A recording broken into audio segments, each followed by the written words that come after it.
Second समझते हैं हम लोग एपीकल्चर, मधुमक्खी पालन। मधुमक्खी पालन व्यावसायिक स्तर पर बहुत ज्यादा मधुमक्खी पालन को कहते हैं एपीकल्चर।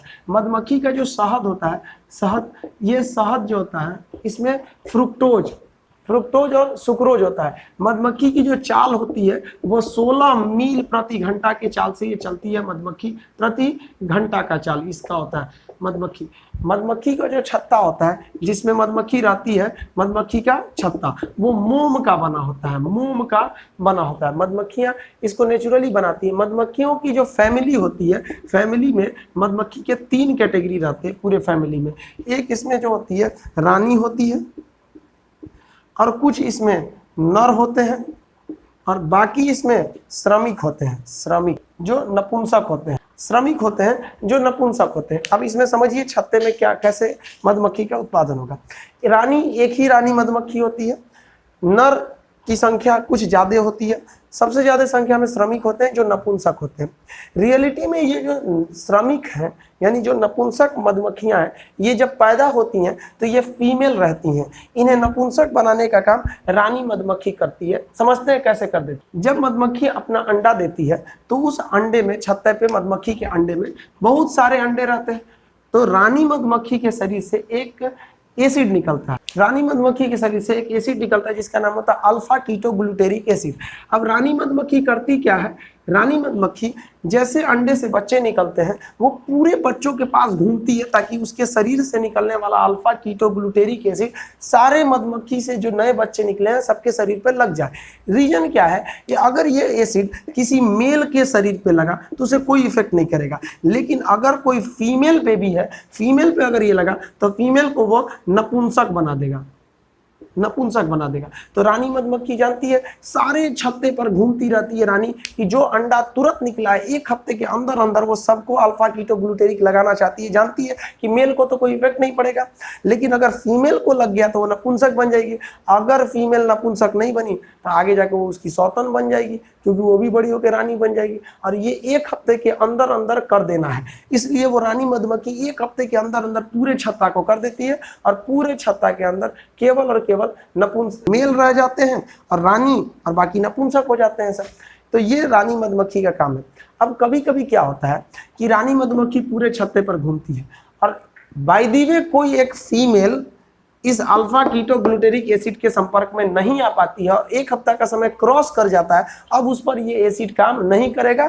अब यही मधुमक्खी जो फीमेल थी बड़ी होकर रानी मधुमक्खी बन जाएगी। तो आप देखे होंगे एक छत्ता रहता है, उसके बगल में एक दूसरा छत्ता बहुत ही जल्दी लग जाता है। जो बच गई थी फीमेल बड़ी होकर रानी बनी और वह रानी इधर की ओर चल दी। इस पे से जितने भी मेल थे सब वो मेल इस रानी को, कुछ मेल यहीं रह गए और कुछ मेल उधर की ओर चल दिए। ताजा ताजा कली खिली है, हम उसके दीवाने हैं, चल दिए सब उधर में। तो ये होता है आपका एपीकल्चर में, ये सिस्टम होता है। अब आप देखे होंगे कभी कभी मधुमक्खी के छत्ता पे आप ईंटा मारिएगा, अगर वो नपुंसक को लग गया, नपुंसक को, तो 2-4 नपुंसक दौड़ा के काटेंगे, और अगर मेल को लग गया तो 10-15 आ जाएंगे उसको काटने के लिए।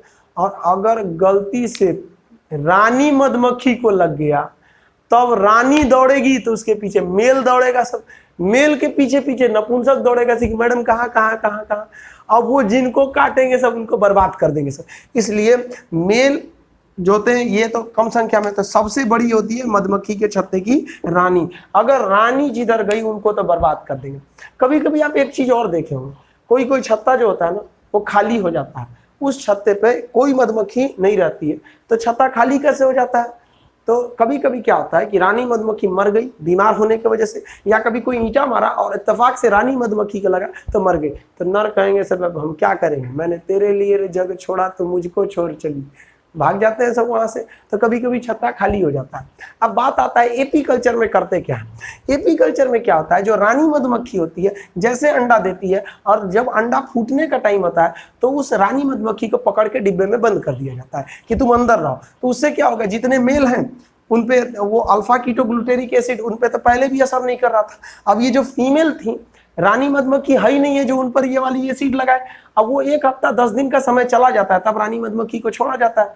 अब वो जो फीमेल है, अब तो उन पर वो असर करेगा नहीं, अब वो हिजरा थोड़ी ना हो पाएंगे, अब वो नपुंसक नहीं होंगी, और ढेर संख्या में रानी मधुमक्खी होगी, तो छत्तों की संख्या भी बहुत ज्यादा हो जाएगी, जिस वजह से हमें शहद का उत्पादन बहुत ज्यादा हो जाएगा। शहद एक नेचुरल कार्बोहाइड्रेट का काम करता है, नेचुरल शुगर होता है, वो बहुत फायदेमंद होता है, तो इसे हम लोग कहते हैं एपीकल्चर। समझ में आ गया होगा आप लोग को। देखिए, शहद में सुक्रोज होता है, फ्रुक्टोज होता है और सुक्रोज होता है, जबकि चीनी, गन्ना या चुकंदर की बात करेंगे तो इसमें सुक्रोज होता है। मीठा जो होता है वो फ्रुक्टोज होता है। फ्रुक्टोज सुक्रोज से 1.7 गुना ज्यादा मीठा होता है। हालांकि एक केमिकल आता है सेक्रीन, वो सुक्रोज से 500 गुना ज्यादा मीठा होता है। अगर आप टोटल और मीठा की बात करेंगे तो सेक्रीन होगा, बट ये नेचुरल चीज नहीं है, ये आर्टिफिशियल चीज है। नेचुरल में सबसे ज्यादा मीठा जो होता है वो फ्रुक्टोज होता है। अब बात करते हैं मधुमक्खी के वर्किंग एरिया का। तो मधुमक्खी जो होती है वो श्रम विभाजन के सिद्धांत पर काम करती है, इनमें सबका काम आपस में बटा होता है। रानी मधुमक्खी का काम क्या होता है, वो अंडे देती है। नर मधुमक्खी रानी के साथ रहती न। अब बात करते हैं नपुंसक की, जो बेचारी पहले फीमेल थी, लेकिन अल्फा कीटोग्लूटेरिक एसिड के शिकार होने के कारण अगर ये एसिड 1 हफ्ता के पहले लग गया तो बेचारी नपुंसक हो जाती है। अब उनका क्या करें, इस भरी दुनिया में कोई भी हमारा ना हुआ, घर तो घर थे अपनों का सहारा न हुआ। तो ये श्रमिक जो होती हैं, अब ये क्या करेंगी, छत्ता निर्माण करेगी और शहद बनाएगी। सबसे बढ़िया ये दोनों बेचारा आराम करते रहते हैं सब मधुमक्खी के छत्ते पर। अब बात करते हैं मधुमक्खी की भाषा क्या होती है। मधुमक्खी अपनी भाषा नृत्य को देख के करती है, वो डांस करके अपनी भाषा का निर्माण करती है। उसी डांस को देखकर, नृत्य को देखकर मधुमक्खी अपना रास्ता को पहचान कर लेती है। मधुमक्खी की बात, मधुमक्खी की भाषा की खोज सबसे पहले 1973 में सर जॉन वॉन फ्रिस ने किया था। 1973 में सर वॉन फ्रिस को नोबेल पुरस्कार मिला, क्योंकि वो मधुमक्खियों की भाषा की खोज की थी। उनकी भाषा उनके नृत्य के माध्यम से होता है। मधुमक्खी में एक चीज अच्छाई क्या है कि वो विद्युत चुंबकीय यानी इलेक्ट्रोमैग्नेटिक वेव को वो देख सकती हैं। अब इनसे एक प्रॉब्लम भी आता है, ये जो हम लोग टीवी टावर, मोबाइल टावर लगाए, इस पे भी विद्युत चुंबकीय तरंगे निकलती हैं। अब वहाँ बहुत ज्यादा मात्रा में विद्युत चुंबकीय तरंगे निकलती हैं, तो मधुमक्खियों को लगता है कि ये तरंगे मेरे छत्ते से आ रही हैं, जहाँ पे हम वो छत्ता बनाए हैं। तो वो सारी की सारी मधुमक्खियाँ उस टीवी टावर की ओर चली जाती हैं और अपना रास्ता बदल देती हैं, भटक जाती हैं। इसलिए ये मोबाइल टावरों के रेडिएशन से मधुमक्खियों पर निगेटिव इफेक्ट पड़ रहा है। मधुमक्खी, बिच्छी या फिर हड़ा जो होते हैं, इन सबों के डंक में फॉर्मिक एसिड पाया जाता है। चींटी में भी फॉर्मिक एसिड पाया जाता है, लेकिन चींटी का डंक कम खतरनाक होता है, जबकि मधुमक्खी का ज्यादा होता है। एक्चुअली ये डिपेंड करता है पीएच पर, किसका पीएच कितना ज्यादा है। यानी मधुमक्खी का डंक